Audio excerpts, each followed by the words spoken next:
ese gran hombre, gran ser humano, gran argentino y gran patriota, vienen los premios Francisco. Con qué orgullo lo vamos a defender ese premio. Queda todo indicado y el compañero le va a seguir dando más detalles. Gracias, Viviana. Muy amable. Bueno, un abrazo, compañero. Un abrazo grande. Bueno, les contamos rápidamente, después vamos a extendernos un poquito más, que el día 12, en el Teatro de la UOM, con capacidad para 500 personas, vamos a lanzar los premios Francisco, un homenaje merecido, porque algunos ya se estaban empezando a olvidar de la figura señera de quien fue el número uno de la cristiandad. Y más que nada un ser humano que también defender los intereses de los más humildes. Así que los detalles se los iremos dando, hay tiempo, pero bueno, el Espacio Cultural Azucena venía dando los premios Tati Almeida, no es que abandonemos el cariño y el amor que tenemos por Tati, pero sí se hace imposible a sus 97 años que se siga trasladando a los premios y sinceramente quisimos ser responsables con su vida y su salud, en sintonía con lo que también piensa su familia, de manera que pensamos que era hora también de hacer un homenaje a Francisco. Los premios Francisco que se van a lanzar, por supuesto van a estar convocados cerca de 200 compañeros que fueron compañeros y compañeras que fueron premiados oportunamente, León Gieco, Víctor Heredia, Teresa Parodi, Amado Boudou, Pérez Esquivel, Axel Kicillof, bueno, todos están convocados como ex premiados, como premiados de ediciones anteriores al lanzamiento de este premio Francisco en este lugar. No va a ser una cena, va a ser simplemente un acto, donde se van a presentar a su vez los integrantes de los comités que van a determinar quiénes son que van a recibir los premios. Y nuestra intención es que, más allá de que sea una caricia al alma de los premiados o un reconocimiento por trayectorias, que establezca un nuevo camino de concreciones y que sea una especie de mandato, ¿no? Es decir, que aquellos que vayan a ser premiados después sigan integrando proyectos como el que tenemos en Montecaseros, de la huerta comunitaria y otros proyectos del espacio cultural. Convoca un curso, no quiero, si bien sé que a la mayoría de ustedes les va a interesar y están todos invitados, especialmente aquellos que puedan venir por cercanía, ya informaremos las coordenadas exactas del Teatro de la UOM, está en el centro, en Capital, y los asistentes, que a partir de mañana nos van a confirmar. Así que para nosotros es un orgullo. Hoy se confirmó esta cuestión. Ustedes saben que hay cuestiones protocolares, que hay que pedir el espacio y contar con el apoyo también de esta organización sindical y de otras que seguramente se van a sumar a esta iniciativa. De aquí en adelante nosotros vamos a seguir, como digo, haciendo nuestras actividades, mayormente siempre gratuitas, y tratando, por supuesto, de llevar adelante una tarea comunitaria, siempre comunitaria, y en la medida que las organizaciones que tienen más capacidad que las nuestras de darnos algún apoyo, como ser en este caso el espacio físico, no tenemos otra cosa más que agradecerlo. Así que la noticia se las quería dar y la compañera me llamaba emocionada por haberse enterado de que se había concretado este paso, cosa que hoy tuvo la primicia también Guillermo, estuvimos reunidos haciendo la carta astral, ¿no? de los premios. Bueno, los premios Francisco, entonces ya informaremos oportunamente el día 12 a las 18:30 horas en principio, ¿eh? 18:30 horas, acá en el auditorio, en el teatro de la Unión Obrera Metalúrgica. Bueno, vamos a comenzar con el curso del día de hoy. siempre conviene hacer un repaso. Esta es la cuarta y última clase del curso de por qué los pueblos votan a sus verdugos. Y en este caso pusimos un título que tiene que ver con un síndrome que ustedes habrán escuchado más de una vez cuando, por ejemplo, hay captura de rehenes en una guerra civil o en un hecho delictivo, que pasa, y ha pasado, que los capturados se convierten en, de alguna manera, admiradores o se enamoran de sus captores, cosa que se conoce como el síndrome de Estocolmo o el síndrome del rehén. Cuando uno ve que ciudadanos argentinos y de otras partes del mundo también, porque esto no es una novedad que nació en la Argentina, sino que está pasando en otras partes, pasa en los Estados Unidos, por ejemplo, donde el presidente actual de los Estados Unidos habló siempre de expulsar a los migrantes mexicanos y tuvo una altísima proporción de votos de migrantes mexicanos en su candidatura. Es decir, aquel que decía, los quiero echar a ustedes, los votaron. Y esto se parece mucho, si no es al síndrome de Estocolmo. En la primera clase, vamos a hacer el resumen, como les decía, en la primera clase hablamos varias cosas, entre otras de cómo iba a ser el tono que le íbamos a dar a estas charlas, a este curso, que era de tratar de entender de manera científica, en lo posible, tratando de separarnos de la emoción negativa que nos produce ver esto, porque nos indigna que voten a sus verdugos, ¿no? Que un nieto vote a quien le va a sacar el pan de la boca a su abuela, o a su abuelo, o aquel que tiene un familiar discapacitado y que sabe que se están robando la plata de estos discapacitados. Y uno podría entender, quizá al principio, cuando no se conocía lo que iba a hacer este hombre, el presidente que tenemos, por ponerle un nombre, se podría entender. Una expectativa, bueno, seguramente va a cambiar, estoy un poco cansado de lo que está pasando, no estoy conforme, hay inflación, que esto, que lo otro, bueno, está bien, se puede entender una equivocación, todos nos equivocamos. El punto es cuando vemos el desarrollo de esto y se convalida en votos, millones de votos, esta política de entrega, de desguazamiento del país, de crueldad para con los sectores más desposeídos, despidos masivos, apertura indiscriminada de importaciones, destruyendo las industrias, bueno, el panorama que todos conocen y que no quiero abundar porque lejos estamos de querer bajarle el ánimo a nadie, mucho menos a los compañeros que nos están escuchando en este momento, que son tan valiosos. De manera que planteamos estudiarlos como si fuéramos los científicos que estudiamos una enfermedad y no se enoja el científico. No, ponete ahí. Los micrófonos, por favor. No nos enojamos con el que votó a Milei para poder estudiar por qué lo votó o por qué votan a Trump los mexicanos, entender el proceso y tratar de actuar en consecuencia para que eso no se repita, de alguna forma rescatar, valga el término, a algunos votantes que votan contra sus propios intereses y que quizás no se dan cuenta de que están votando contra sus propios intereses. Podríamos pensar en desinformación. En realidad, a lo largo de estas clases, fuimos viendo otros factores que van mucho más allá de la desinformación. Van a los manejos que se hacen desde las redes sociales, desde los grandes medios de comunicación y también desde la cultura. Y hay otros factores también que son un poco los que vamos a abundar hoy. Hablamos también en la primera clase de la inteligencia colectiva.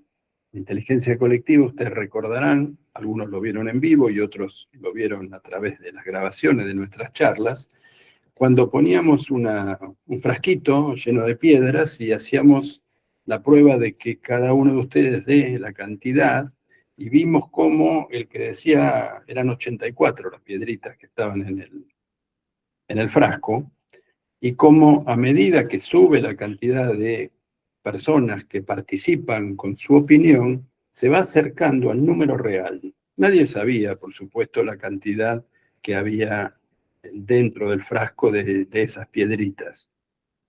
En la medida que, esto es un experimento que está probado en infinidad de casos, y que demuestra que hay una inteligencia colectiva, y que la inteligencia colectiva es, en general, más impactante, importante y precisa que la inteligencia individual.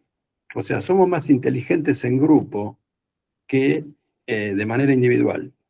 Lógicamente, está Albert Einstein, está Jorge Luis Borges, está Leopoldo Marechal, están muchos de los compañeros presentes que tienen un coeficiente intelectual altísimo, que seguramente están fuera del promedio, hacia arriba.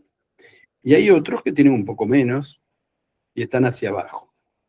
Pero aún mezclando a personas de alto coeficiente intelectual con personas apenas instruidas, por ejemplo, lo cual no significa que no sean inteligentes, pero vamos a ponerlo en términos así generales. Si le pedimos la opinión a 1000 personas de cuántas piedritas hay en ese frasco, asombrosamente el número se aproxima muchísimo al número real de piedras. ¿Por qué? Porque aquel que dice 500 piedras cuando hay 84, está compensado por aquel que dice 26, que parecen números absurdos, pero precisamente la inteligencia colectiva es la suma de los sectores medios y los sectores extremos que se balancean y se compensan. Hablamos también, ahora vamos a volver al tema de la inteligencia colectiva para ya entrar de lleno en la clase 4. Pero hablamos también, para hacer un repaso, de la teoría de las 7D. Las 7D, usamos, digamos, una regla mnemotécnica para explicar por qué a veces los movimientos populares no reciben el beneficio de los votos, cosa que sucedió en Bolivia, que ha sucedido en Chile, que ha sucedido en Ecuador y que ha sucedido en la Argentina, por supuesto, y en Estados Unidos y en otras partes del mundo también. No en todas, pero en otras partes también.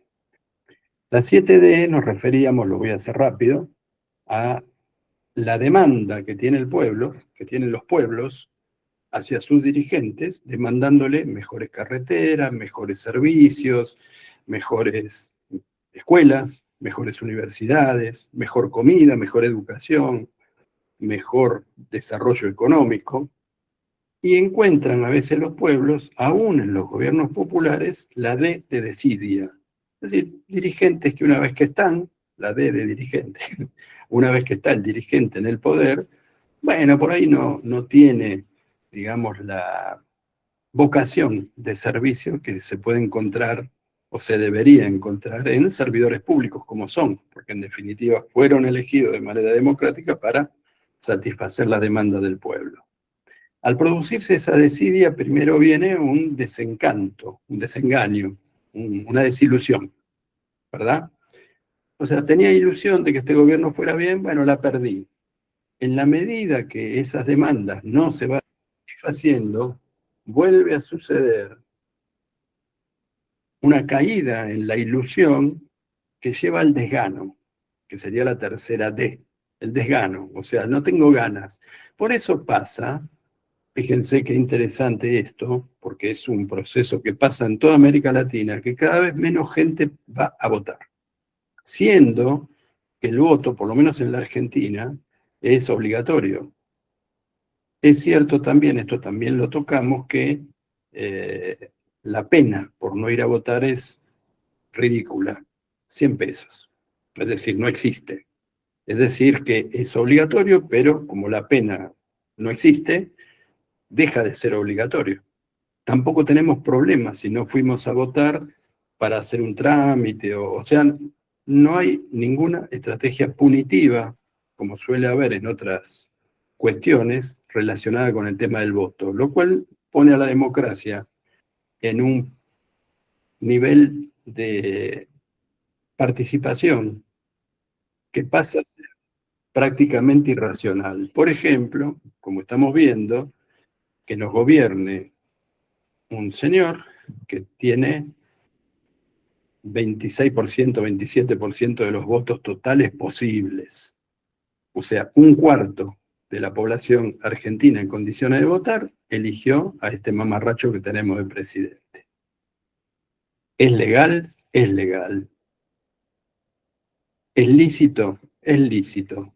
¿Es ético y moral?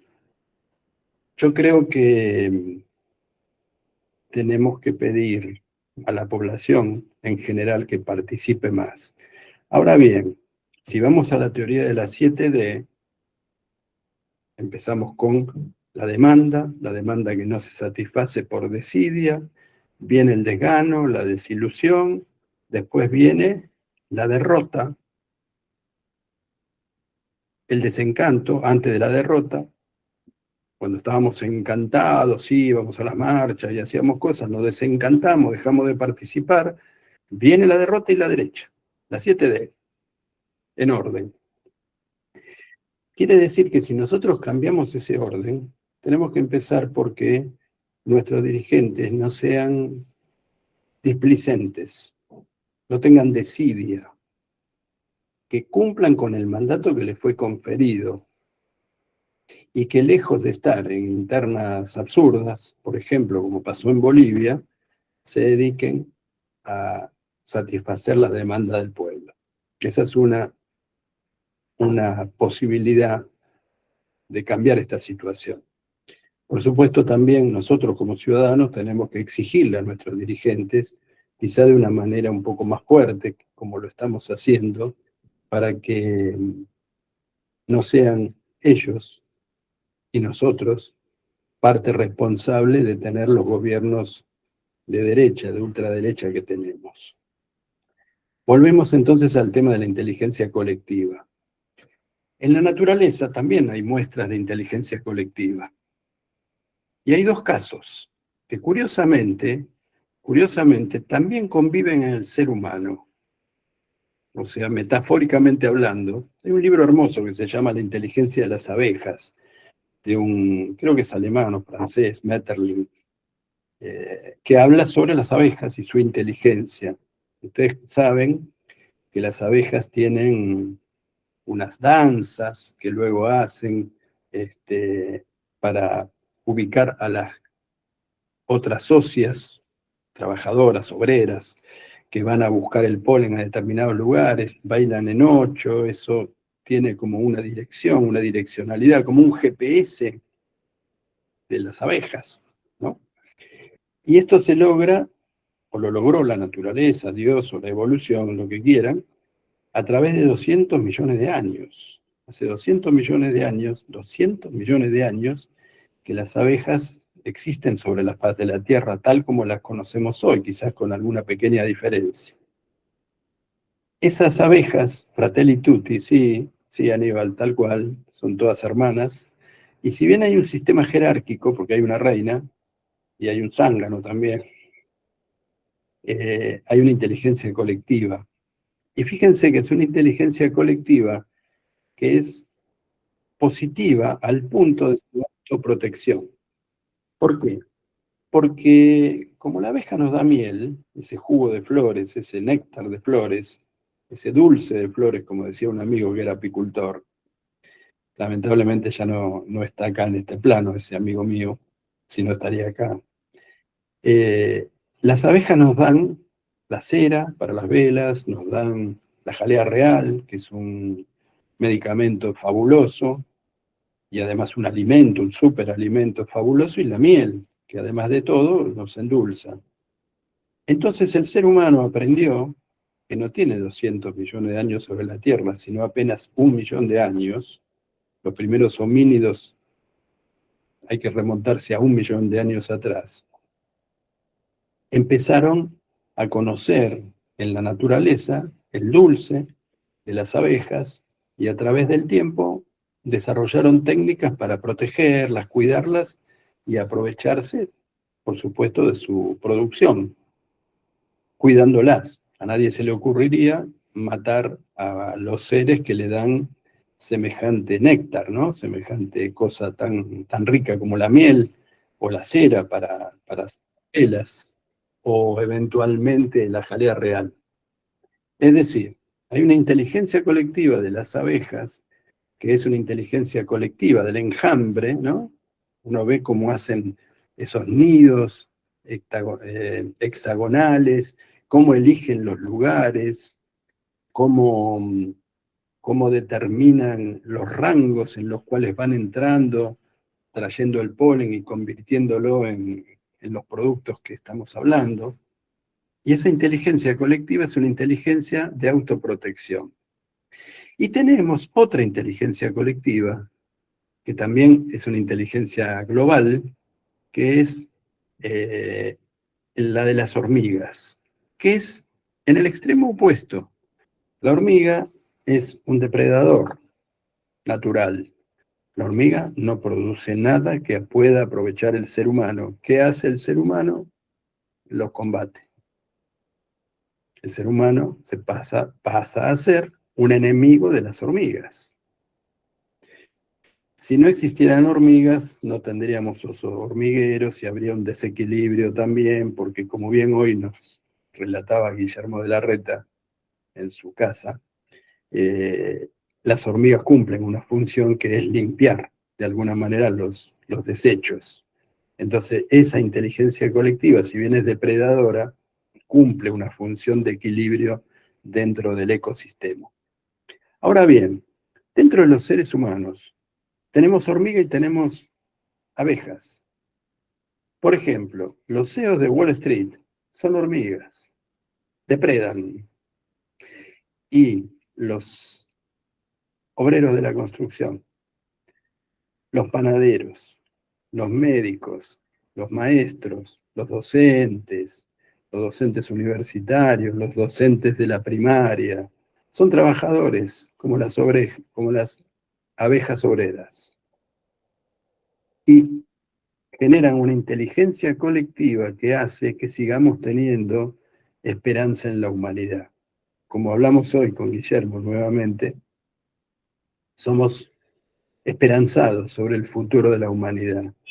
Hay un solo dato que sirve para confirmar esto. Existen entre los 10 países que tienen armas nucleares suficiente armamento nuclear para destruir la Tierra varias veces, para no dejar ni un solo vestigio de vida. Y hasta ahora, afortunadamente, desafortunadamente, en realidad, pero afortunadamente porque no se repitió, solo un país arrojó bombas atómicas, los Estados Unidos. El famoso país paladín de la libertad y todo lo demás, fue el primer país y el único que arrojó bombas atómicas sobre una población civil, asesinando a 600.000 personas en Hiroshima y Nagasaki. 170.000 en el primer ataque y el resto fallecidos por las radiaciones posteriores, las enfermedades y todo lo que trajo aparejado esa radiación que terminó matando al resto de los japoneses. Y no hubo discriminación, mataron soldados, civiles, abuelos, nietos, nietas, bebés. Un genocidio, un verdadero genocidio. Hay en marcha otros genocidios en este momento, no de carácter nuclear. Quiere decir que las hormigas siguen trabajando, pero están las abejas que reparan y que tienen una inteligencia colectiva de construcción. Cuando vemos a los pueblos que llevan adelante estos procesos electorales, también podemos pensar en las hormigas y en las abejas. Y en la inteligencia colectiva, ¿dónde ponemos, de qué lado ponemos a alguien que votó? Vamos a usar el caso de los Estados Unidos. A un mexicano que votó que echen a sus propios hermanos del país al que fueron buscando una vida mejor. Hay una hermosa canción de Rafael Amor que dice, no me llames extranjero, y que dice algo así como que el hambre cambia siempre de dueño. Es decir, hoy en la Argentina, por ejemplo, no recibimos europeos que huyen del hambre como pasó con nuestros bisabuelos, abuelos quizá, que huían del hambre de Europa después de las guerras. Lo mismo pasa en los Estados Unidos, con los mexicanos y con muchos migrantes. Ustedes habrán visto esas larguísimas filas en los trenes, los famosos espaldas mojados, ¿no? Que van cruzando la frontera arriesgando su propia vida para buscar una vida mejor. A lo mejor una ilusión de una vida mejor, seguramente en muchos casos es una ilusión, en otros casos no. Encuentran un lugar donde desarrollar su trabajo y su tarea. Y ahí viene el síndrome del rehén. ¿Por qué un mexicano vota a alguien que dice que va a echar a los mexicanos? Primero, porque está rehén de una situación que es perder eventualmente esa ventaja que tiene, porque ya está establecido, ya tiene ciudadanía, ya está establecido, a mí no me van a echar. O sea, mi captor me va a tratar bien. Síndrome de Estocolmo, mecanismo de protección. Son mecanismos de protección. Nosotros hicimos mucho hincapié en la clase número 1, que estuvo muy cerca, fue la semana posterior a la última elección de Argentina, diciendo que esta elección estaba viciada en nulidad. ¿Se imaginan cómo se acordaron de mi hermana, de mis hermanas, de mi madre, de mi abuela, algunos compatriotas, ¿no? Cuando pasamos esos videos diciendo que era una aberración lo que estaba diciendo y qué sé yo, bueno, que cuca, cucaracha, que no sé qué, que no saben perder, que bla, bla, bla, bla, bla, bla, bla, bla, bla, bla, bla, bla. ¿Cómo no va a estar viciada en nulidad una elección donde votamos con una pistola en la cabeza? Donde el padre que ahorró meses para hacerle la fiesta de 15 a su hija pensaba que al otro día iba a explotar en 1000 pedazos la economía argentina a partir de una devaluación, que tarde o temprano va a venir, porque es insostenible lo que está pasando.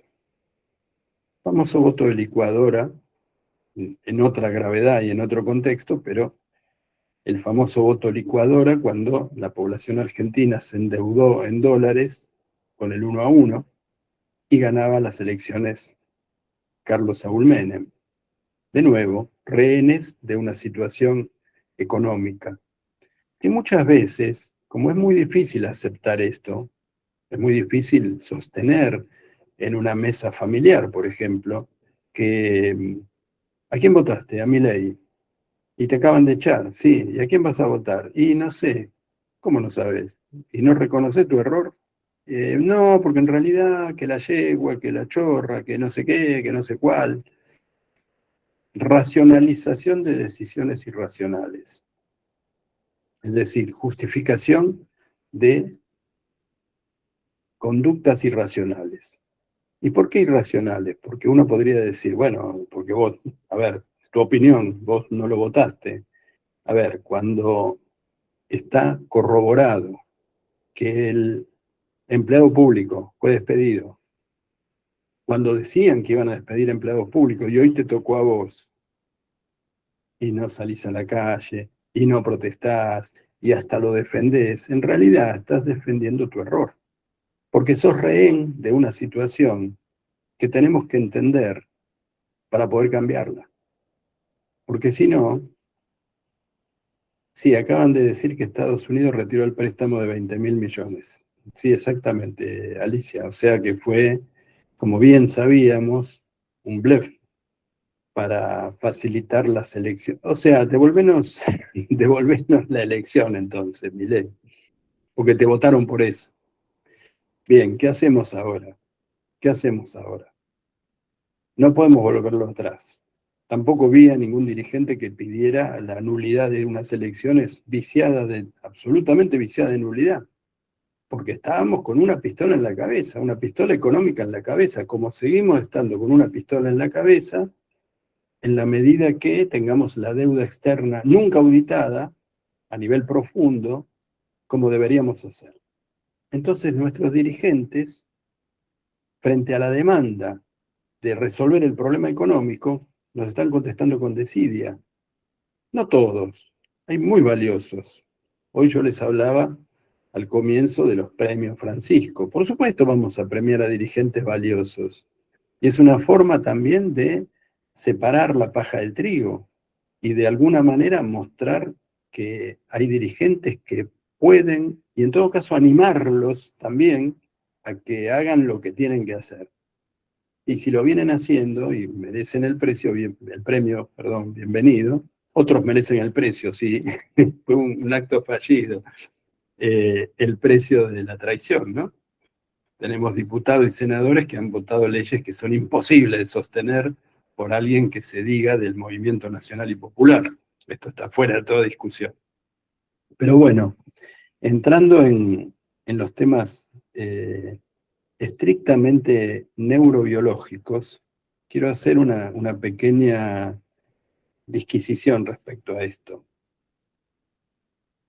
Tenemos que entender, así como las abejas tardaron 200 millones de años en evolucionar hacia lo que hoy son, y hace millones de años que estabilizaron su evolución, millones de años hace que hacen colmenas, que hacen miel, que fabrican jalea real, que cuidan a la reina, que repiten su baile, es decir, han estabilizado su inteligencia. El ser humano está en proceso de evolución, tiene 200 veces menos tiempo de evolución en relación a las abejas o incluso a las hormigas. De manera que somos jóvenes como especie. Y en esa juventud que tenemos como especie, ustedes saben lo que pasa con los jóvenes. Los jóvenes, como nosotros, todos los que estamos acá, un poquito más jóvenes, en realidad, cuando somos adolescentes, se produce un fenómeno que se llama recorte neuronal. Cuando un niño nace, un bebé nace, su cabecita es chiquita. Tiene que ser chiquita, porque si no, no pasaría por el canal de parto de la madre, mataría a la madre, se atrancaría ahí. De hecho, algunas veces sucede incluso que el chico se atranca y fallece la madre también. Fallece el chico, a veces la madre, a veces los dos. Quiere decir que la naturaleza sabia nos hace nacer con una cabecita chiquita, pero como nuestra especie se especializa por la inteligencia y por el desarrollo neuronal, empieza rápidamente a crecer la cantidad de neuronas que vamos a tener hasta ser adultos. Lógicamente hay un punto en que si fuéramos tan cabezones nos caeríamos de cabeza y tampoco podríamos andar caminando erguidos. Entonces se produce un fenómeno que se llama recorte neuronal. Es decir, la naturaleza, Dios, la evolución, lo que ustedes quieran, dice, bueno, basta, hasta acá llegamos. Eso se produce en la adolescencia. Por eso las conductas erráticas de los adolescentes. Bueno, la sociedad como tal y como inteligencia colectiva en el mundo, no solo en la Argentina, en el mundo, está en un estado de adolescencia o de preadolescencia, donde vamos para acá y vamos para allá. No hemos definido todavía si somos hormigas o si somos abejas. Y este proceso, fíjense qué interesante y qué curioso, que la rebeldía de los jóvenes esté asociada hoy a un conservador retrógrado medieval, porque las ideas de la libertad avanza, del anarcocapitalismo, tienen 200 años, no tienen nada de nuevo, absolutamente nada de nuevo. Son monarquías absolutas. ¿Qué es Elon Musk sino un monarca absoluto? Un monarca con 400.000 millones de dólares. ¿Qué es Peter Thiel, de quien hablamos la vez pasada? Un tipo que propone la abolición mundial de la democracia para cambiarla por un gobierno de CEOs. Un gobierno de CEOs, que sería en principio más eficiente que andar votando y dándole a la gente la posibilidad de votar. Pero pedazo de infeliz, ¿no viste la experiencia que hicimos acá, donde la inteligencia colectiva determina que las piedritas, entre todos, llegamos al número? ¿Quién dijo que vos sos más vivo, más inteligente o mejor que la suma de los ciudadanos, en este caso norteamericanos? Quizá la democracia sea un sistema perfeccionable, seguramente perfeccionable, pero también nosotros tenemos que entender como especie que tenemos que definir y acelerar nuestra evolución hacia, en principio, lo que nosotros consideramos, los que estamos de este lado de la grieta, el mundo de las abejas. La comunidad organizada, dicen los peronistas, o decimos los peronistas. La comunidad organizada. ¿Alguien vio algo más organizado como comunidad que un panal de abejas? ¿Se matan entre ellas? No. ¿Se roban entre ellas? No. Entonces, cuando nosotros planteamos el estudio biológico, previo incluso a lo psicológico y previo incluso a lo espiritual, estamos diciendo que esa base biológica tiene que estar considerada en los análisis políticos. Por eso hablamos de neuroperonismo, o sea, la neurociencia aplicada a la política. Decía Borges en sus evangelios apócrifos: eres cuerpo y eres... Si tu mano derecha te ofendiera, perdónala. Eres cuerpo y eres espíritu, y es arduo, si no imposible, fijar la frontera que los separa. Eres cuerpo y eres espíritu, y es arduo, si no imposible, fijar la frontera que los separa. En el ser humano hay un espíritu de trascendencia. El espíritu de trascendencia es, más allá de cuestiones morales, porque la moral puede variar de acuerdo a cuestiones culturales, hay un espíritu de trascendencia. El heroísmo, por ejemplo, en todas las culturas, en todas las religiones, está Borges. Tiene un poema también que hablaba de la valentía de un soldado en Malvinas, ¿no? Cuando decía que supo que era valiente cuando se le fue la vida.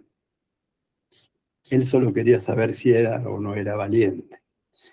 Bien, la valentía, la entrega, el coraje, la entrega por los demás, son valores trascendentes del ser humano, que van más allá de las culturas y que están imbricados en nuestra propia genética.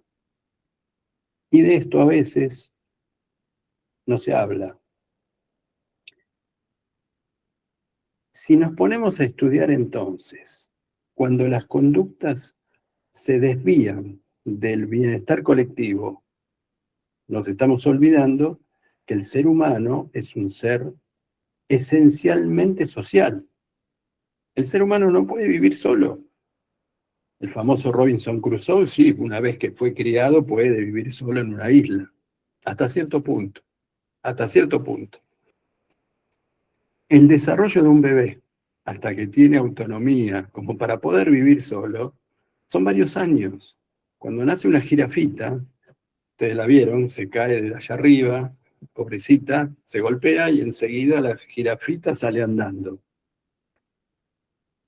Se alimenta de la leche de la madre, de la leche materna, siendo un mamífero durante un tiempo y después ya anda solita por ahí comiendo cosas. Nosotros también somos mamíferos, necesitamos muchos años para eso.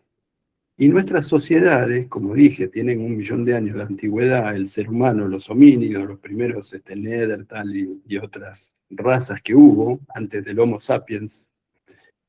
Pero hoy, aparte de ser Homo sapiens, estamos bajo una situación de ambiente inédita en la historia de la humanidad.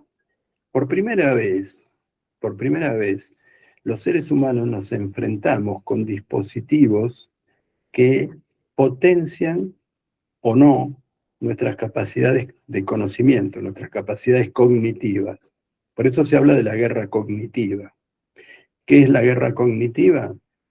De alguna manera, a través de las redes sociales, a través de los algoritmos, a través de la manipulación consciente e inconsciente, direccionar la opinión de la gente hacia el objetivo que plantea un pequeño grupo de personas, que puede ser un objetivo comercial, hacer que compres algo, o puede ser un objetivo político, como se ha demostrado en más de 19 casos donde la empresa Cambridge Analytica, conociendo las conductas que nosotros mismos planteamos en las redes sociales, ustedes no tienen idea, sí, ustedes sí tienen idea.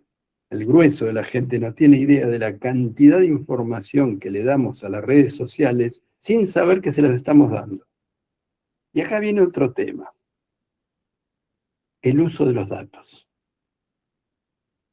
La República Argentina y cualquier república, cualquier país autónomo, tendría que tener control absoluto de los datos de su población. No tendrían que estar disponibles para ninguna otra potencia extranjera, porque es un arma de guerra.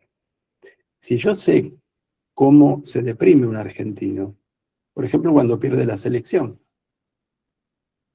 ¿qué impide hacer fake news con inteligencia artificial diciendo que Messi está enfermo? O cosas así, bajándole el ánimo a la población a partir de noticias falsas, manipulaciones. Parece ciencia ficción, no lo es.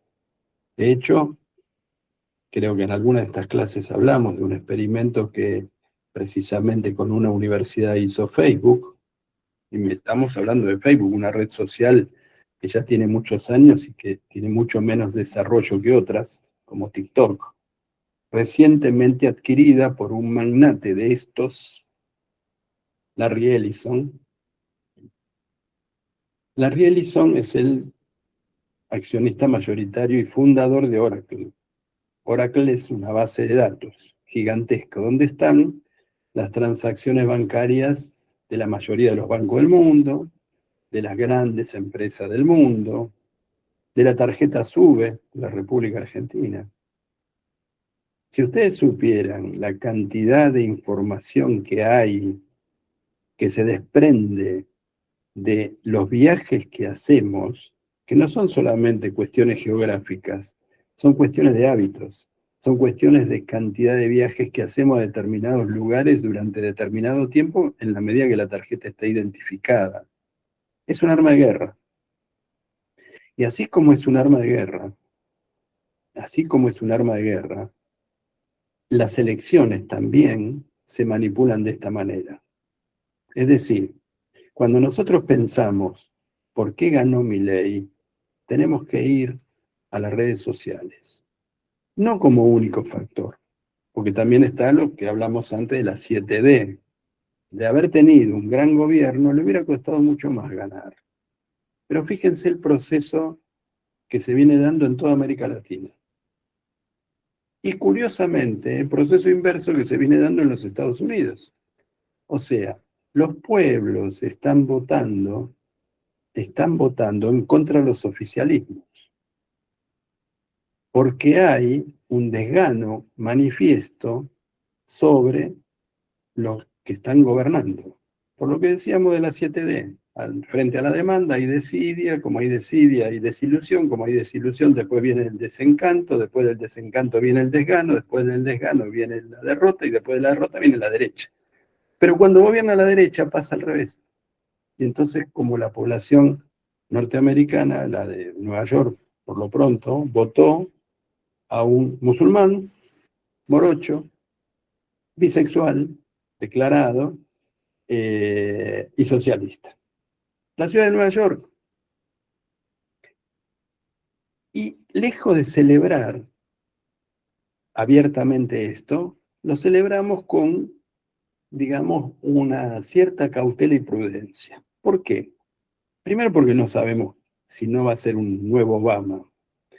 Y segundo, porque tenemos que sospechar que detrás de esta derrota permanente de los oficialismos está sucediendo algo más, que quizás sea precisamente la erosión de la democracia. Si logramos que los pueblos se cansen de votar. ¿Qué viene? La posibilidad de dejar los gobiernos en manos de pequeñas minorías, élites o monarquías, que hagan creer a la población que eso es más eficiente, que les va a mejorar la vida, mucho más que lo que hacen las democracias. Y esto es una falacia, porque hoy el señor Elon Musk tiene más dinero que el Producto Bruto de muchos países juntos, y no veo que le haya mejorado la vida a nadie, salvo algún empleado, algún director o alguien que tenga, o algún accionista de su empresa. No mejoró la humanidad gracias a eso. Entonces, ¿qué podemos hacer nosotros como ciudadanos y sobre todo como militantes?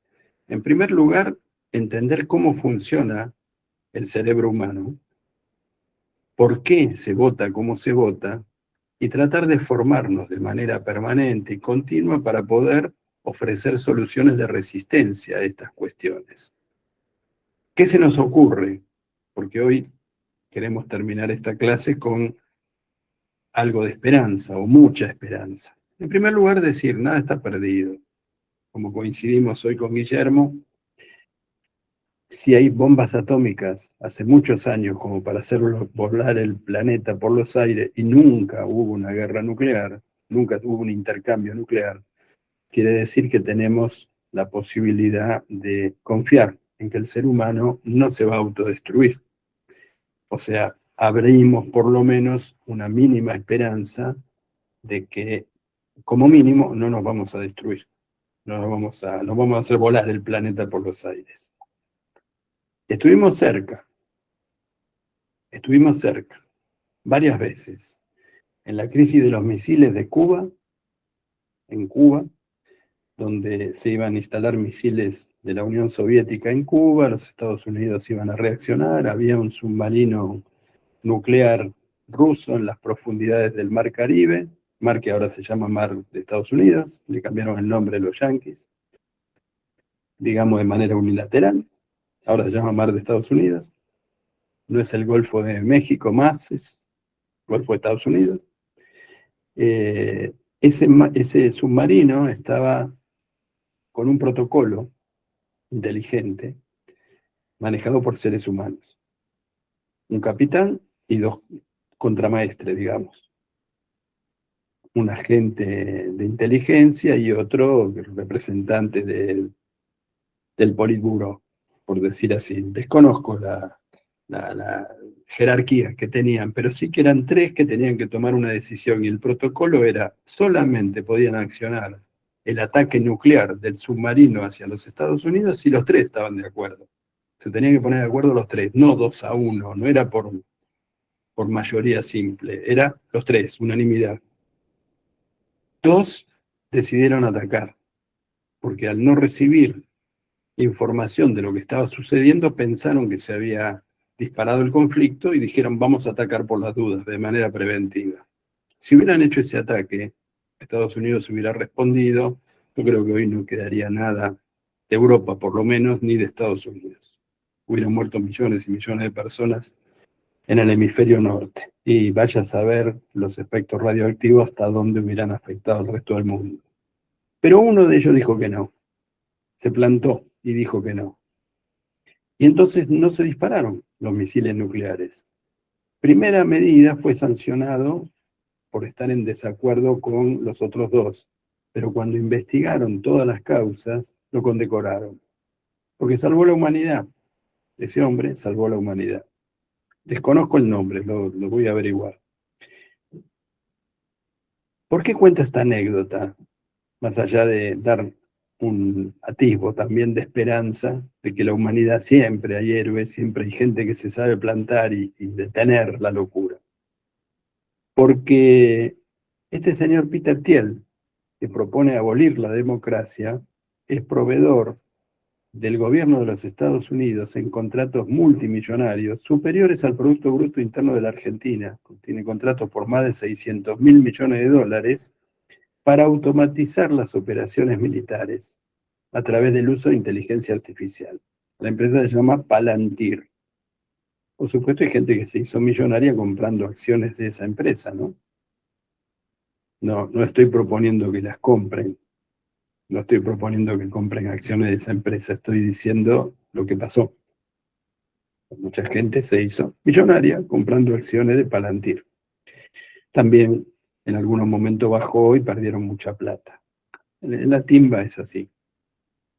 Pero lo importante de esto es que Palantir tiene un contrato con los Estados Unidos, con el Departamento de Guerra, ahora se llama de Guerra, lo que era el Departamento de Defensa, ahora se llama Departamento de Guerra de los Estados Unidos, para manejar de manera autónoma los sistemas de réplica nuclear.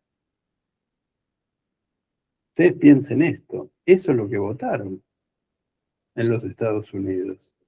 Votaron a este señor, que en su asunción, Donald Trump, tuvo al dueño de Palantir, Peter Thiel, que fue socio de Elon Musk en las empresas que crearon hace muchos años. A muchos les sonará una empresa que se llama PayPal, un sistema de pagos a través de Internet. PayPal. PayPal fue fundada por Elon Musk y por Peter Thiel. ¿De qué país son ambos? ¿Ustedes saben de qué país son? ¿Dónde nacieron? ¿Y bajo qué régimen? Nacieron en Sudáfrica, bajo el régimen del apartheid. Bajo el régimen del apartheid. O sea, supremacistas blancos, declarados, ambos nazis, declarados. Por ahí no se autotitulan nazis, pero hacen saludos como como el perro. Tiene 4 patas, tiene una cola y ladra. El perro. Hacen así, le falta el bigotito, no lo tienen, pero podrían tenerlo, y tienen declaraciones que son de esa manera. De manera que el supremacismo blanco de estos señores, ¿no?, que se creen superiores a otros compatriotas de ellos mismos, que tienen otro color de piel, y que no se ha demostrado nunca que haya diferencia de inteligencia genéticamente hablando entre razas. No la hay. No se ha demostrado. Si bien algunos trataron de demostrarlo, hasta tuvieron el atrevimiento de tratar de demostrarlo, pero bueno, no lo han demostrado, porque no existe la diferencia. No hay raza superior, no hay raza superior, no hay pueblo elegido, no hay pueblo elegido. Hasta ahora, más allá, respetando todas las creencias. De hecho, vamos a dar un premio que se llama Francisco, como líder espiritual. Respetando todas las creencias, si hay un Dios o una fuerza superior y creó a las abejas para darnos lo que nos da, y creó a las hormigas para que hagan la limpieza, y creó al ser humano que está en parte depredando la tierra, pero también generando obras maravillosas, como puede ser un poema de Borges, o de Marechal, mejor, o de Lorca. Y así como hay quien escribe un poema como Lorca, está quien lo mató. Conviven en el ser humano esas dos cuestiones.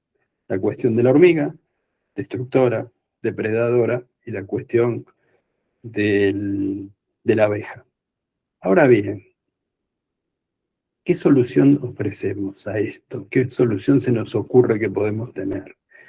Nosotros desde el peronismo, desde el neuroperonismo, entendemos que el concepto de comunidad organizada, que fue planteado por Perón en el año 1949 en un congreso de filosofía, el peronismo nace las ideas del peronismo nacen en un congreso de filosofía en el año 1949. Más allá de las ideas sociales, una idea superadora es la idea de comunidad organizada. ¿Qué es la comunidad organizada? La comunidad organizada es el equilibrio inestable entre los factores de la producción, del trabajo y los sectores de lo que se llama el tercer sector. que es el área social, las organizaciones sin fines de lucro. De manera que una empresa comercial, como las hay en China, una empresa cooperativa, como las hay en China, una ONG, como las hay en China, o sea, una organización sin fines de lucro, un club de barrio, como los hay en China y como los hay en Argentina, cuando un Estado arbitra las relaciones, y el Estado somos todos, ¿no? Arbitra las relaciones entre los ciudadanos y las organizaciones, se da un círculo virtuoso que nos permite pensar en una comunidad mejor. China ha logrado, por supuesto no es el paraíso tampoco, ¿no? Pero China ha logrado sacar 800 millones de personas de la pobreza. ¿Y qué ha hecho? Comunidad organizada. Comunidad organizada. Ningún país capitalista tiene el éxito que ha tenido China. Ninguno. Ningún país. No hay un solo país, hay un solo ejemplo con muy fuerte participación estatal, que es Corea del Sur. Corea del Sur es un país que era subdesarrollado y llegó al desarrollo con fuertísimas inversiones estatales. El resto de los países desarrollados, Estados Unidos, Rusia, han hecho gigantescas inversiones estatales. Si Elon Musk tiene una empresa de satélites es gracias a las inversiones que hizo la Unión Soviética en la carrera espacial y lo que hicieron los Estados Unidos durante la carrera espacial. Quiere decir que el capitalismo salvaje que propone el señor Thiel es completamente irracional y se parece más a la teoría de las hormigas que a la de las abejas, ¿no? Es decir, que haya una raza privilegiada cuyas ideas se remontan al apartheid sudafricano, donde no podía sentarse un negro al lado de un blanco en un medio de transporte, o mataban a los negros directamente por su color de piel, y justificándolo bajo una idea de supremacía, que es el supremacismo blanco que hoy propone Donald Trump. ¿Y qué es el supremacismo blanco que propone Javier Milei? Porque nosotros, teóricamente, si no podemos generar nuestro propio ingreso y sos discapacitado, bueno, jodete, no hay por qué. Lo que importa es el superávit fiscal. ¿Para qué? ¿Para qué quiere un país tener superávit fiscal si sus discapacitados se van a morir? O sus jubilados se van a morir. ¿Por qué hay dinero para la represión y no hay dinero para las universidades? Es irracional. Sin embargo, lo votan.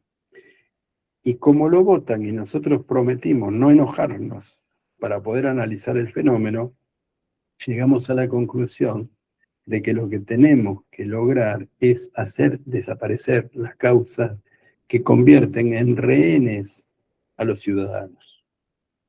Por eso esta clase, le pusimos la teoría del rehén, el síndrome de Estocolmo.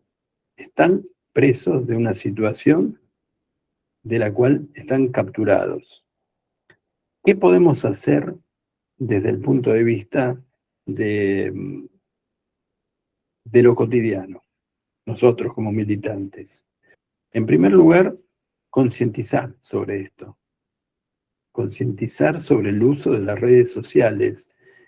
¿Tiene sentido que un chico de 7, 8 años esté pasando 12, 15 horas pegado a un celular?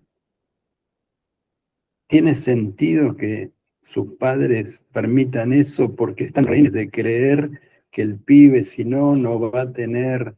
Y quien les habla es un tecnófilo, o sea, un amante de la tecnología, y que cree que la tecnología es una herramienta potentísima para liberar a los pueblos. Toda mi vida se desarrolló en el ambiente de la tecnología. No estoy en contra de la tecnología cuando digo esto, estoy hablando del uso indebido de la tecnología. Cuando China acaba de venderle, permitido la venta más bien, de TikTok a los Estados Unidos, es porque ya tienen algo mejor. Y ellos, en China, tienen regulada la aplicación de TikTok para usos educativos.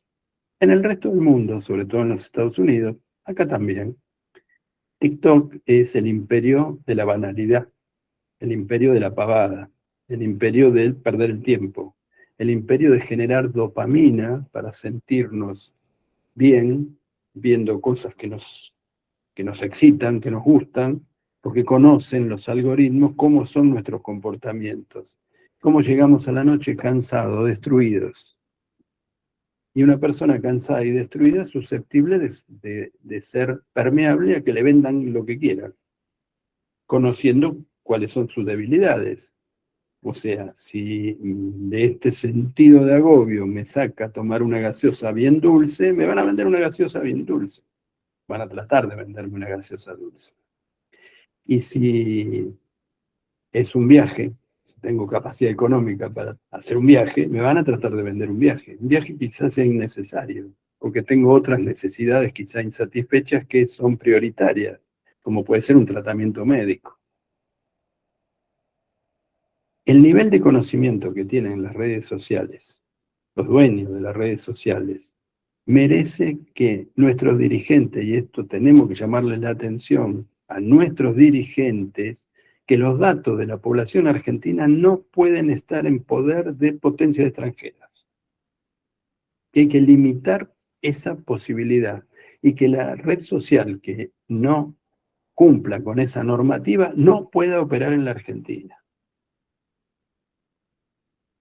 De la misma manera que si hablamos de una empresa petrolera que contamina y que hay leyes que sancionan la contaminación y les caen tremendas multas o sanciones o hasta el cierre, de la misma manera la contaminación mental a la que está sometida la población del mundo en general, pero de la Argentina en particular, que es de donde estamos hablando, también merece sanciones de esa naturaleza y controles de esa naturaleza.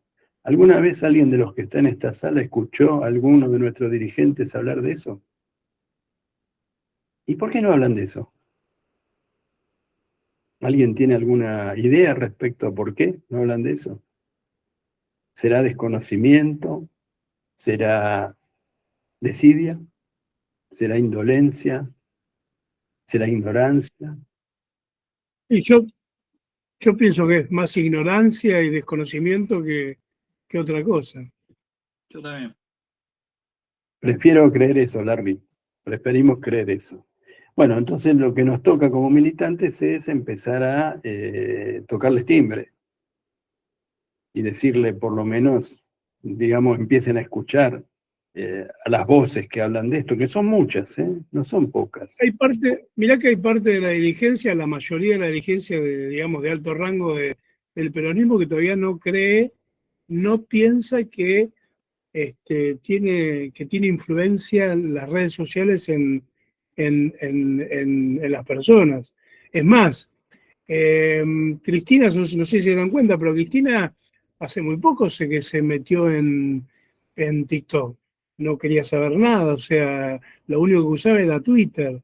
Y Instagram también, hace muy poco no sé si fue a mitad del año pasado, recién pues la habían convencido, la habían hinchado para que se metiera en Instagram y en TikTok. Y hay muchos dirigentes que están convencidos de que solamente es el territorio, y no es el territorio solamente, es el territorio más todas las herramientas que vos tengas, tanto virtuales como físicas, para poder ir culturizando, enseñando, bajando líneas, lo que sea, a la gente, ¿no? Rodolfo Pavón, ¿quería opinar? Sí, aparte porque, primero buenas noches, aparte porque el enemigo político lo está haciendo. O sea, nosotros estamos en desventaja por una cuestión táctica también, digamos, ¿no? El enemigo político toma un montón de herramientas que antes le pertenecían al campo popular, porque entendieron que no había que despreciar más esas clases y tomarla para perpetuarse en el poder. La forma del discurso de Milei y la práctica, muchachos, hoy en el territorio disputamos con la iglesia evangélica, con varios actores que pertenecen al mismo campo. Y si no se entiende eso, nosotros estamos en desventaja. Creo que también los dirigentes por desconocimiento y también porque ven que eso no lo pueden controlar. Y eso me parece que es un tema a tratar también. Nada más, compañero. Bien, Rodolfo. Guillermo.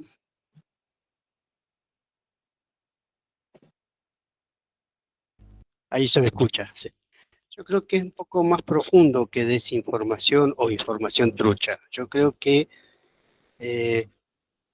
profundamente en una sociedad, la occidental, muy deprimida. O sea, la depresión es, es la persecución de una ilusión, rico, famoso, lavarropa, el título, lo que sea, ¿no? Algo me llena mis carencias. Y lo que voy a conseguir es ser rico, famoso, tener lavarropa, etcétera, pero no, no me llena mis carencias. O sea, la ilusión, el hecho es posible, la ilusión es pensar que si llego ahí se me resuelve todo, ¿no? Y esto en Occidente es un bombardeo constante, ¿no? En la sociedad de consumo es un bombardeo constante de si conseguís esto, si conseguís lo otro, si tenés, vas a estar completo, ¿no? Entonces yo creo que hay un bombardeo permanente, con lo que hace una base muy depresiva de base ya, ¿no? Donde puede haber momentos de mucho entusiasmo persiguiendo eso, pero no se llega nunca. Y se cae en un pozo y ahí es donde viene alguien que promete que me va a cubrir mis carencias, ¿no? Entonces alguien que promete algo así, enseguida lo siguen, ¿no? Aunque sea absurdo. Por eso digo, no solo para mí es desinformación, sino que va a una parte del ser humano occidental, por lo menos, que muy necesitada, ¿no? Que promete cosas que me van a salvar. Eso, más o menos. Pero no solo desinformación. Adriana. Buenas noches. Yo no creo que los políticos no sepan el valor de las nuevas tecnologías, de las redes. Sinceramente, no. No sé cuál es el motivo, pero no. Porque uno tiene que ir a buscar los votos donde está la gente. Y la gente está en las redes sociales. ¿Por qué ganó Milei? Porque en las redes sociales estaban jóvenes y captó a los jóvenes. Porque nadie más fue a captarlos.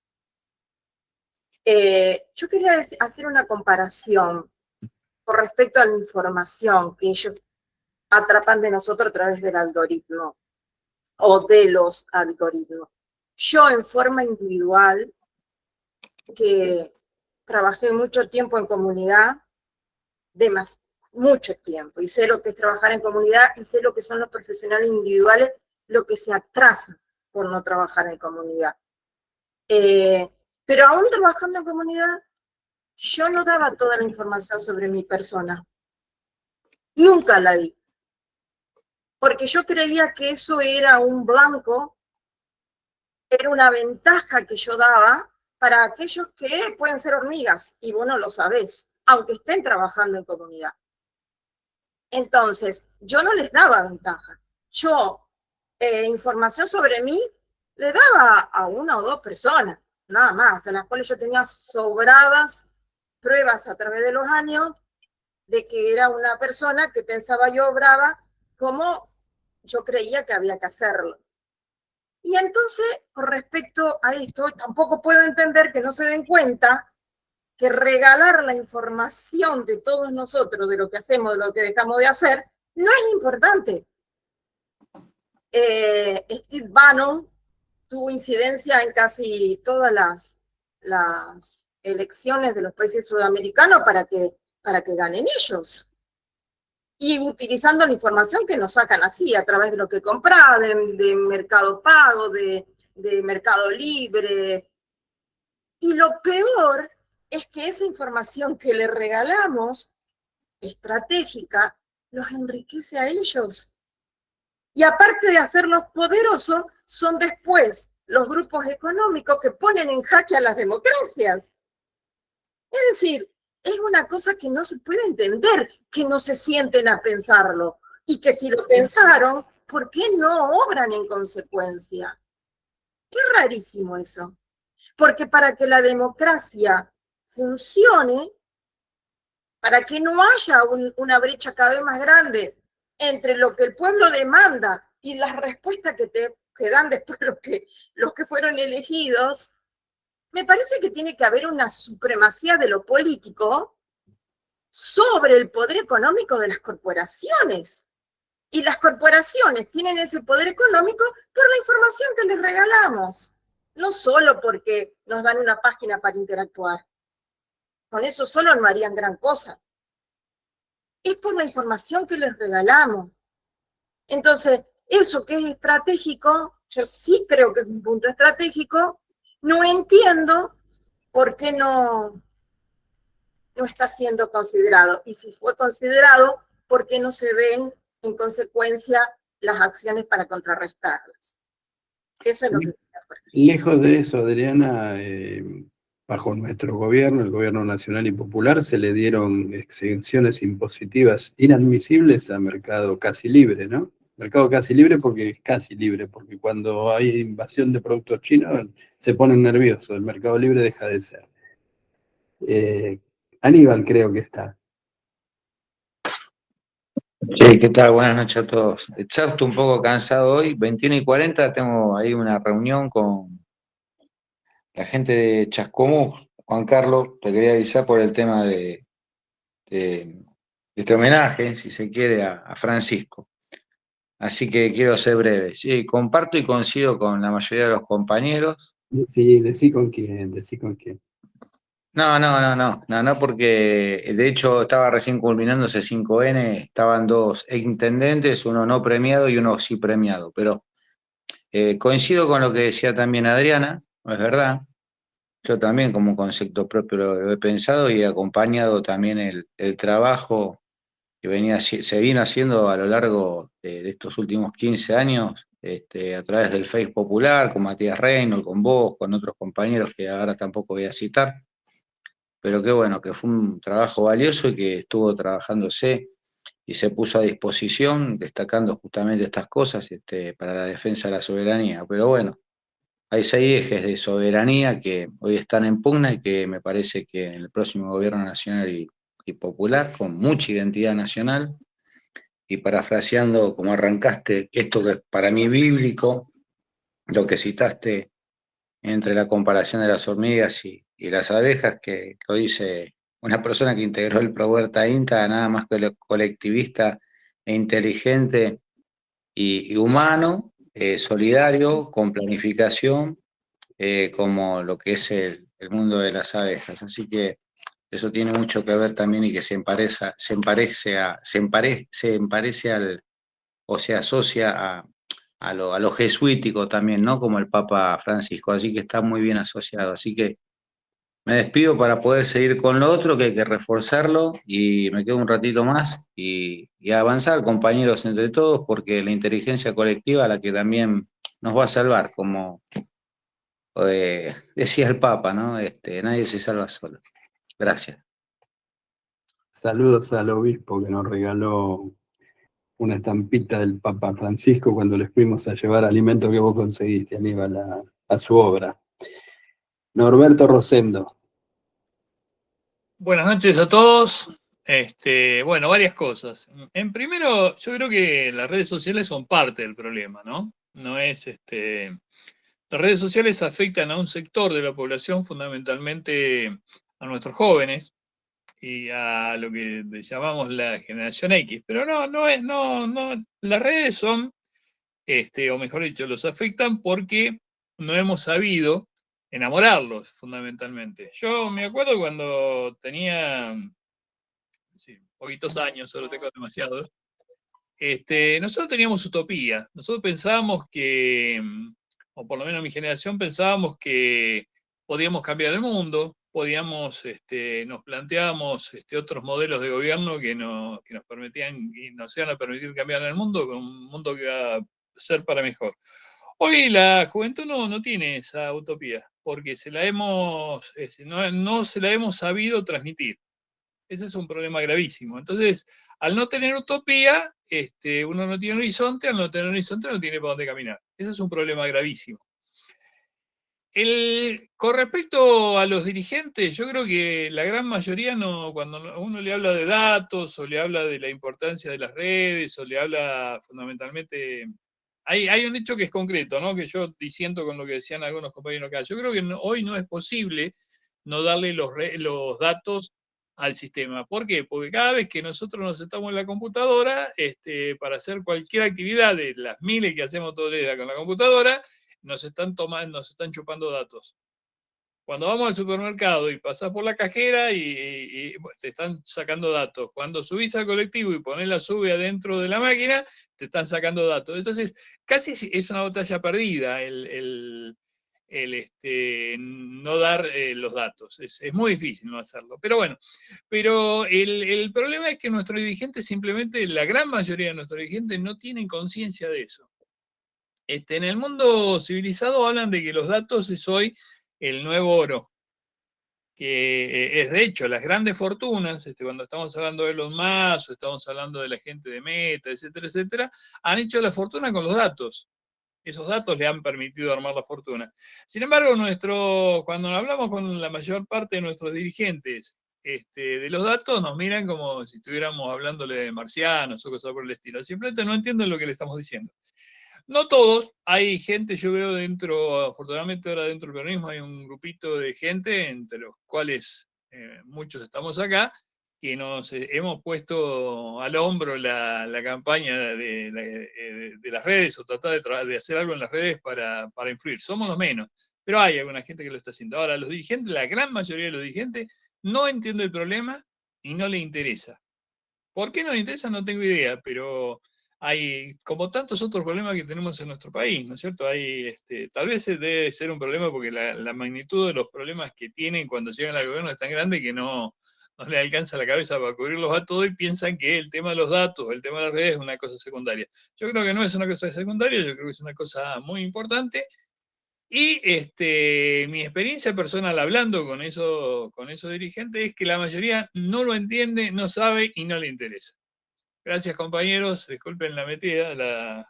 No, por favor, al contrario. Mira, Norberto, hay un tema con el tema de los datos, es que cuando los datos residen en un servidor en Estados Unidos, hay una ley que tiene rango constitucional, la ley Patriot, que habilita a los servicios de inteligencia norteamericanos, que son 17, hay 17 servicios de inteligencia en Estados Unidos, a ingresar a esos datos sin necesidad de tener una orden judicial. En la Argentina todavía acceder a una base de datos requiere de una orden judicial. El problema es cuando dejamos que esos datos se vayan de las fronteras físicas de la Argentina. Y esto sí se puede hacer como lo hace China. En China no entran las redes sociales de Occidente. Y en China o en Rusia o en la mayoría de los países de Asia. Sí, pero bueno, es gente que está más evolucionada culturalmente que nosotros, ese es el tema. Sí, por eso los dirigentes pusieron el foco ahí y les está yendo bien. Y los Estados Unidos trataron, de hecho lo resolvieron de otra manera, que es comprando, como suelen hacer ellos, comprando a TikTok, pero la estaban por prohibir. De hecho, Dakota del Sur la prohibió, varios estados de los Estados Unidos prohibieron a TikTok porque estaba, lógicamente, contaminando, haciendo penetración ideológica, y de hecho de eso algo saben. Así que poder se podría. Pero bueno, es básicamente una cuestión de decisión política. Hasta Brasil tiene mejores leyes en eso. Brasil tiene una política soberana bastante mejor. Y, y si te vas a cualquier país europeo, si vos querés implementar cualquier cosa que implementes, ahora hay una nueva normativa que sacó la Comunidad Europea, cualquier tema que vos quieras implementar en inteligencia artificial tenés que pasar por toda la normativa de la comunidad antes de poderlo implementar. Cosa que acá, dale que va, está todo bueno. Es decir, hay gente que, bueno, tiene otra idea porque tiene conciencia de lo que está pasando. Es decir, el problema es que nuestros dirigentes no la tienen esa conciencia, ese es el tema. Yo quiero hacerles vamos a dejar, digamos, que terminen los compañeros que han levantado la mano, pero quiero hacerles una propuesta, porque yo creo que la inteligencia colectiva se demuestra andando también, y yo soy bastante cabrón con el tema de las preguntas, cuando son preguntas, que no son preguntas. Creo que en el momento de las preguntas hay que aprovechar para preguntar. No es el caso ahora, que estamos dando opinión, de hecho, así que les pido disculpas si alguna vez me enojo por eso, pero quiero plantear una reunión específica para que debatamos cómo, entre todos, cómo llegar a concientizar a nuestros dirigentes respecto a estos temas. En principio tenemos al presidente del PJ Digital, Sebastián Lorenzo, un tipo bárbaro, un amigo, lúcido, presidente de una fundación, Salinas Porto también, que tiene un compañero de Mar del Plata, peronista, que tiene una trayectoria tremenda en las organizaciones internacionales de Internet. Tenemos Verónica Esforcín, Irina Sternik, tenemos mucho, a Matías Reynor, que lo mencionó mi amigo, el hermano Matías Reynor, que lo mencionó Aníbal. Tenemos muchos compañeros muy valiosos, muchísimos. Y me parece que es el momento de empezar a plantear también este tema, que es central, porque la geopolítica hoy se mueve por cuestiones de tecnología. Esencialmente son tecnológicas las problemáticas que estamos atravesando. Para dar lugar creo que Fernando Valderachi, me parece que, no sé si es el orden, pero en principio Fernando. Alicia estaba primero. Sí. Alicia. Alicia estaba primero, sí. Es Ramiro, no es Fernando. Ramiro Cajiano Blanco, ¿cómo estás? Apropiación de identidad estás haciendo. Denuncia. Alicia. Gracias, compañero, por respetar el orden. No, hay un tema que preguntaste, Juan Carlos, durante esta charla, fue que por qué creíamos que los dirigentes no le daban importancia a las redes. Yo lo que quería decir es que en parte coincido con Norberto y con Larry en parte, por lo que respondieron de por qué ellos pensaban que no. En parte coincido con ellos. Pero yo quiero agregar otra causa que para mí también pesa y creo que mucho. No digo en todos los dirigentes, pero en la gran mayoría y sobre todo en los más grandes y en los más visualizados políticamente, en los que ya realizaron un camino importante, simplemente que no les interesa, que ellos llegaron ahí de otra manera, por territorio, por lucha de territorio o por otra cantidad de cosas destacables también, pero que se sienten bien en sus lugares. Y entonces las redes, ¿para qué las van a usar? Si total ya están ahí, ya subieron ese escalón. De muchos de nuestros dirigentes yo pienso eso, porque tontos no son de ninguna manera. Y que desconocen las redes, no las desconocen. Seguro que ellos las usan a lo mejor con sus familias o con sus hijos o nietos o lo que fuera. Pero políticamente no las ven como herramienta válida para ellos, porque como ya llegaron y por otro camino, ese camino lo desprecian. A lo mejor estoy equivocada, pero esa es mi teoría, sumada a la de los compañeros que mencioné antes. Gracias por escucharme. Voy a cerrar el micrófono de nuevo. Gracias a vos, Alicia. Guillermo de nuevo. Bueno, no, está Fernando ahora. Perdón. Fernando. No, estaba... Sí. Bueno. Sí, perdón, Guillermo, sí, por favor. Que yo me hago una pregunta, ¿no? Que, bueno, las redes, la manipulación de la información es una herramienta, ¿no es cierto?, de poder, que también tienen todos los datos la China, por ejemplo. ejemplo, los chinos, y no hay una cosa depredadora en ese sentido, ¿no? O sea que es como se usa la herramienta, y yo creo que se usa la herramienta para abrir, lo que decía antes de la depresión, abrir más los agujeros, ¿no? Y entonces me pregunto, que ahí es donde me gusta mucho lo de los premios Francisco, ¿no? Donde Francisco, yo lo diría, digamos, lo que falta es el otro siempre, y Francisco trajo al otro, ¿no? O sea, y de forma analógica, no cibernética, ¿no? Ir y estar con el otro, integrarlo al otro, mostrarlo al otro y quererlo al otro, ¿no? Que creo que eso es más potente que el manejo distinto de las redes, ¿no? Creo que hay por ahí. Antes de darte paso, Adriana, permitime una opinión. Hay algo que me parece que es muy valioso de Francisco, muy valioso, para tomarlo como ejemplo, que es el hecho de que, siendo un líder religioso de una facción, digamos, catolicismo, fue muy valorado por miembros de otras comunidades, de manera que él amplió el margen de acción de su sector, de su orga, de la Iglesia Católica. Y es, creo que lo que tenemos que hacer, tenemos que ampliar la base de sustentación. Estoy seguro que la mayoría de la población argentina no quiere que le peguen a los viejos en la calle, ni quiere que le quiten los remedios a los discapacitados, ni quieren que se entregue la soberanía nacional, estoy seguro de eso.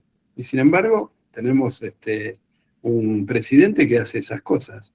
Entonces, tratemos en lo posible de llevar las cosas hacia ese lugar. Y una forma de hacerlo es imitando el ejemplo. Imitemos el ejemplo, dice la marcha peronista, ¿no? De ese varón argentino, en este caso Francisco. Él supo ampliar la base de sustentación de su orga. Ampliemos la base de sustentación de la nuestra.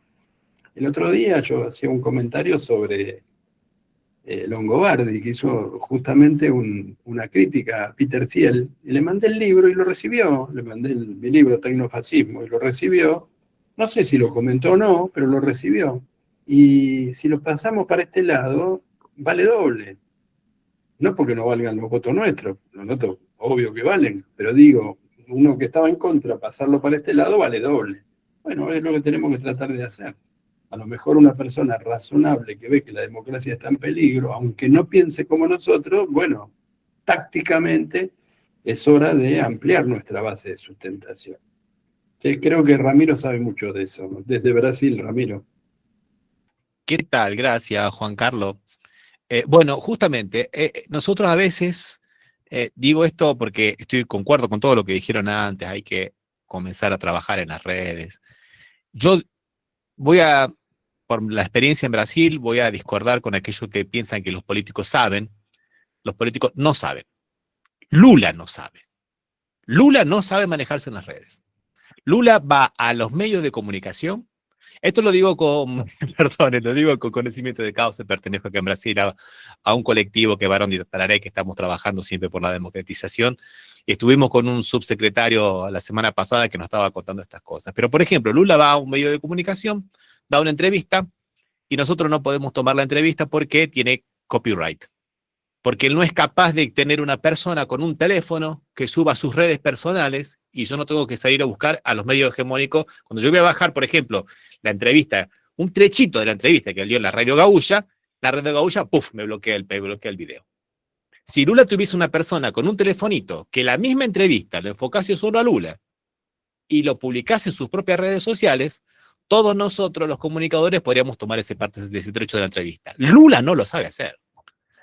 Nosotros tuvimos acá el secretario de Comunicación, Pimenta, que se reunió con nosotros varias veces en la campaña electoral, dijo que iba a haber una comunicación interesante con los medios de comunicación y todo lo demás. Cuando llegó Lula al poder, él fue secretario de Comunicación durante 1 año y medio, y lo echaron por inútil, un compañerazo, cuidado, un diputado impresionante, una trayectoria, una historia. No estoy hablando de una persona, un compañerazo. Y cuando llegó al poder, se convenció de que ¿para qué va a hablar con nosotros si él puede hablar con Roberto Mariño, que es el dueño de la Red Globo? Para que le pegue todos los días a Lula. Acá es impresionante lo que están haciendo los medios de comunicación con Lula. Acá Lula, les digo sinceramente, crece mucho más a veces por los propios errores de la derecha que por la no propagación de sus propias obras de gobierno. Acá la gente no sabe, por ejemplo, en Brasil, uno hace una entrevista con la gente común en la calle y no sabe que la inflación de octubre fue del 0,08%. Y piensan que acá Lula es el tipo que más inflación crea, que está a favor de... Bueno, eso digo porque a veces nosotros, aquí quería llegar, damos por supuestas cosas a través de nuestro sistema racional que no es lo que la gente cree. Aquí alguien dijo que los jóvenes no tenían, por ejemplo, un espíritu revolucionario como teníamos nosotros. Y yo no estoy tan de acuerdo. Lo que pasa es que tienen un sistema de verdad que es totalmente diferente. Verdades que nosotros creemos consolidadas. La derecha vino y la destruyó. Hoy mi compañero de programa, Osvaldo, que da clases de filosofía para jóvenes de 17 y 18 años en la escuela secundaria de Rosario, me dice, Ramiro, no les puedo hacer entender la justicia distributiva de Aristóteles. Ellos me dicen que si el que tiene, se lo merece y que no hay que distribuir nada. ¿De dónde les sale eso? Y son chicos bien, no son de derecha. Están formateados en esa lógica que les viene a través de los videojuegos, que se les meten hace años que vienen trabajando la derecha con los videojuegos, y nosotros no nos hemos percatado de eso, con discursos machistas, de derecha, meritocráticos. Yo estaba pensando, no quiero mucho, voy a ser cortito, pero estaba pensando una cosa de época, ¿no? Me acordaba de una propaganda de la Quilmes, que era el día Osvaldo, que hace, creo que 12 años atrás, 13 años atrás, en la época de Cristina, querían hacer el día lunes feriado y sería el día Osvaldo para que todo el mundo tomara cerveza. Y se entrevistaban con los viejos que habían creado el día domingo, ¿no? Que eran de la vieja guardia. Era muy inteligente, muy bien hecha. Bueno, mire, estábamos pensando que crear un día menos laborable para poder disfrutar. Después vino Macri y la propaganda era la de la meritocracia, los verdaderos meritócratas. Y hoy los chicos están diciendo que cómo van a tener feriado los domingos si los domingos no trabajaron, que era lo mismo discurso que hacían los liberales a principios del siglo XX. O sea, a ese punto nos han llevado. Entonces, cuando digo esto, ¿a qué quiero llegar? No, está todo perdido, no hagamos nada. No. Sepamos la tierra que vamos a arar. Sepamos qué es lo que tenemos. Una cosa es hablarle a los compañeros, ampliar nuestro grupo, nuestra burbuja, como se dice, la ampliamos, consolidamos los conocimientos. Y otra cosa es cuando queremos, hablar con el resto de la gente. A veces que decir cosas que para nosotros eran básicas, Y sí, porque los chicos no la creen así. Y dos o tres cositas nada más. Una de ellas, por ejemplo, es esa famosa cuestión de si las calles, si militamos en la calle, si militamos en las redes sociales. Este es un libro maravilloso brasilero que se llama Las derechas en las calles y en las redes. En las redes y en las ruas. Las derechas hace años que vienen trabajando en los dos lados. Vienen trabajando en los medios de comunicación, a través de todos los dispositivos de las iglesias evangélicas, en las redes sociales y en las calles. Hay que estar en todos lados. Y las derechas, son varias derechas. Nosotros decimos la derecha, pensamos que son todos iguales. No son todos iguales. Están muchos. Así como nosotros no somos todos iguales. Pero ellos han conseguido, digamos, a veces no les sale bien, como está pasando en Brasil, están todos peleados, pero durante mucho tiempo, cuando ellos generan masa crítica, dejan de lado sus diferencias y van hacia los puntos que los unifican. En este momento lo que unifica a toda la derecha es la lucha contra el feminismo, contra los movimientos LGTBI y contra los trabajadores. Después tiene toda su diferencia. Unos son separatistas, otros son de esto, otros son más milico, otros son más pro mercado, otros son... Todas las diferencias. Pero ellos buscan 3 o 4 coincidencias básicas y sobre eso trabajan en forma conjunta. Eso me parecía muy interesante, Juan Carlos, lo que estabas comentando de las abejas. Nosotros no somos como las abejas. Nosotros queremos ser los puros de los puros de los puros. No, porque este dice que hay que estar con fulanito. Yo digo que con fulanito y con menganito. Si no está menganito, yo tampoco estoy ahí, ¿viste? Estamos siempre buscando alguna cuestión para ser más puros que los puros. Y eso, ¿no? Básicamente eso. Pero no es un problema que pasa en Argentina. En realidad estaba muchos libros aquí, pero es eso, básicamente. si vamos a trabajar, no pensemos que nuestra realidad es la realidad de todos. Esa es la cuestión. A veces hay, y a veces los chicos hacen cosas muy interesantes. Yo he encontrado gente acá, argentinos que viven acá en Brasil, chicos de 25, 30 años, que, bueno, que en algún aspecto podemos conversar, y hacen cosas muy interesantes, cosas relacionadas con el arte. Vos decís, pero ¿cómo este tipo puede ser de derecha? ¿Cómo puede apoyarlo a Milei? ¿Cómo puede ser que lo apoye a Milei? Y son cosas que bueno, que antiguamente, áreas del conocimiento, de la cultura, que antiguamente eran de izquierda, y hoy la han copado a la derecha. Entonces era eso, pensar así, trabajar como comenzar de cero a veces, ¿no? Comenzar de cero y con fe militante y pasito a pasito, pasito a pasito. Era eso nomás, disculpen si me extendí un poquito. Gracias, Ramiro, muchísimas gracias. Vamos a hacer una cosa, ahora vamos a dejarle la palabra, por supuesto, a Adriana, que nos levantó la mano, y los invito a que hagamos una reunión no de catarsis, de trabajo conjunto para poder llegar a... Hay dirigentes en América Latina, nos consta a nosotros, hace 15 años ya, nos consta que hay dirigentes que nos escucharon, sobre todo en Venezuela. El vocero de Petro, el actual senador, que es el vocero de Petro, hace 7, 8 años estuvimos reunidos en La Habana, en el proceso de paz, y cuando todavía era un sueño pensar que iba a ganar la izquierda en Colombia. Así que hay, y de nuestro campo también, muchísimos en Argentina. Por eso no quiero ser tampoco injusto con los que sí tienen conciencia. Pero me parece que es importante que desde las bases, porque si no hacen lo que el mandato les pide, como se ve que a nosotros nos pasa, que estamos, digamos, de alguna manera desconformes con nuestros dirigentes en ese aspecto, bueno, que no sean más dirigentes. Alicia creo que decía, porque están cómodos, bueno, que no estén más cómodos, que no tengan más esa comodidad. Que empiecen a trabajar en lo que hay que trabajar de acuerdo con lo que necesita el mundo actual. Así que esta semana los voy a convocar a todos y a todos los que podamos traer para que hagamos una reunión al respecto. ¿Qué les parece? Y ahora sí le dejo el cierre a Adriana. No, yo solo quiero dar una vueltita de las cosas que van diciendo. Con respecto a Fernando, que hablaba que las derechas salen todos juntos, aunque tengan diferencia entre ellos. Me hizo acordar tanto de la semana esta que salieron todo lo que acá llamamos nado sincronizado. Todos juntos a pedir cómo podía ser que Cristina recibiera visitas a cada rato, todos, ese equipo económico. Y entonces la justicia, último reducto monárquico que conservan las democracias, le sacara a ella la facultad de recibir gente, ¿no? Bueno, voy a calzar los anteojos.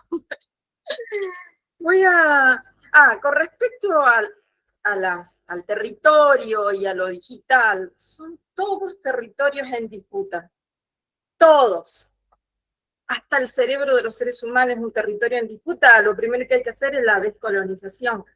Y esa descolonización, vuelvo al tema, Norberto, de los datos. Aunque sea una lucha perdida, cuando vos empoderás a un Estado, porque el Estado yo lo considero el gestor de la cosa pública, y entonces que ese Estado empoderado le ponga un límite a lo que pueden hacer con los datos esas empresas fuera de los límites del país. Porque ponerle límites a unos es empoderar y otorgarle libertades a otros. O sea, al más desposeído o al que está en un escalón hacia abajo. Si no lo hace el Estado, ¿quién lo va a hacer? Pero además asegurar su propia supervivencia. Eso por un lado.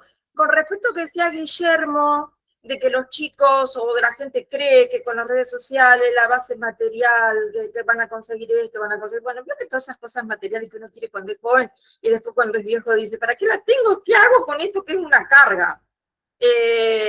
Bueno, eso...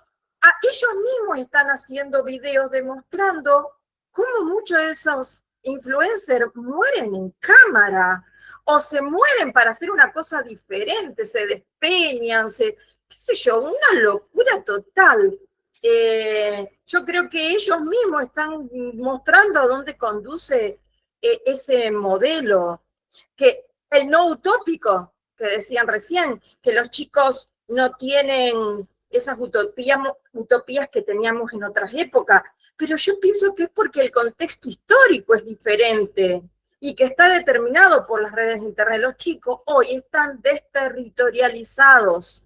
Ellos no quieren tener una casa como te diríamos nosotros, un trabajo para vivir el televisor. No, ellos quieren viajar, no quieren tener casa. La ven como yo veo ahora, la mía, que es un peso, tengo que pagar impuestos, tengo que limpiar, tengo que pagar lo que me corta lo suyo. Entonces, ellos no quieren tener casa, quieren viajar, quieren conocer el mundo. Son las reglas que le pone Internet, los desterritorializa. No sé si está mal, quizás haya que encontrarle otra forma.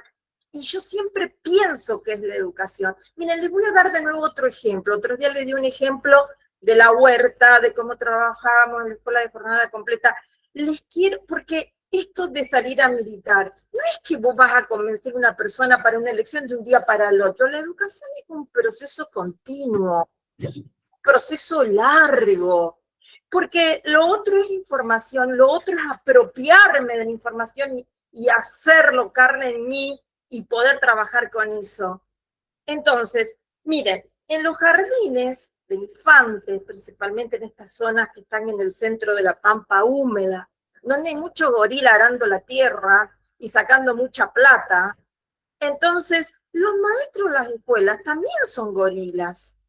Les piden a las mamás, a principio del ciclo lectivo, pero no saben ustedes acuarelas, témperas, hojas Canson, pinceles, creo que ahora le piden pendrive, le piden de todo, carpeta, esto y el otro. Entonces cada chico tiene su material asegurado para trabajar. Yo siempre pensé que eso era fomentar el colonialismo, eso era el individualismo. ¿Saben qué hacía? Yo les pedía también, les permitía a mis docentes que le pidan eso a los padres, pero no iban al bolsillo individual del alumno. Eso iba a un grupo común, a un material común, y cuando se ponían a trabajar, todo ese material, todos en mesitas, y en el medio se ponía un material que era de todos. Y sacaban y trabajaban, y no importaba si lo había traído este alumno o lo había traído el otro, era de todo, porque todos habían contribuido a ese material para trabajar. Cuando se terminaba el trabajo del día, se volvía a poner el material dentro de la caja y la caja se guardaba. No es lo mismo que cada chico ande con su paquete bajo el brazo, que es lo que le pudo comprar el padre o lo que no le pudo comprar el padre. Ahí enseñas el concepto de comunidad y lo estás haciendo desde chico. Por eso vuelvo a insistir con el tema de la educación. Hay que trabajar mucho en educación desde abajo, pero bien pensado, no librado al azar. Pero para que eso suceda, vuelvo al tema, los maestros no tienen ganas de hacer ese trabajo pensado porque pues no les pagan. Entonces son las cosas así, a la buena de Dios. Éramos unos pocos gansos los que trabajábamos así y que después tuvimos que irnos porque nos veíamos como las viejas locas que querían hacer esto y aquello que ya no se usa. Pero es la manera, es la única manera, gente, porque no es que de un día para el otro vas a soplar y hacer una botella. La educación es un proceso y es un proceso continuo. Se aprende con el primer día de vida y se termina con el día que te vas a morir. Porque si no lo haces, siempre en ese camino vas a estar cooptado por otros intereses. Eso quería decir. Perfecto, Adriana. Muy bien. Creo, Alicia, sí, tenés la manito levantada. Te dejamos el cierre, Alicia. Porque tenemos que hablar con el obispo de Chascomús para ver qué ven. Bueno. De un obispo de 40 años en Chascomús, donde nació tu querido Alfonsín. Sí. Bueno, les voy a sacar muy poquito tiempo. Entonces, porque no quería terminar esta reunión. Gracias por dejarme decirlo. Hoy es 20 de noviembre, Día de la Soberanía Nacional, o para nosotros, Día de la Vuelta de Obligado. Y como no hay mucho tiempo, y vayan a ver al obispo de Chascomús, vos, Juan y Aníbal y todos los que ya fueron y lo conocen, quería decir que busquen una charla, el editorial de hoy a la mañana de Radio Las 7:50, con un editorialista que está con Víctor Hugo, que recordó la vuelta de Obligado con uno de los participantes que tenía a cargo un grupo de 800 soldados y tenía a cargo las baterías y los cañones, y dispararon hasta que quedaron 300 de esos 800 vivos. Y cuando murieron esos 300, uno que quedó vivo pero herido siguió disparando hasta lo último, porque no había que dejar pasar a las flotas enemigas, no tenían que ir río arriba. Y ese hombre herido, siguió disparando, y cuando no tuvo más armas, levantó una bandera argentina, y cuando la bandera no se la respetaban, ya no servía nada porque estaba él solo, los puteó mientras los otros trataban de seguir remontando el río. Años después, en 1883, si digo bien, un jerarca, digamos, de las tropas inglesas que presenció esa batalla, había rescatado la bandera argentina, manchada de sangre. Era la sangre de los que la habían enarbolado, y se la donó por mérito de la valentía en la batalla a ese hombre que de apellido se llamaba Rodríguez, y dijo que si no tenía descendientes, se la donaran al país donde había salido ese héroe.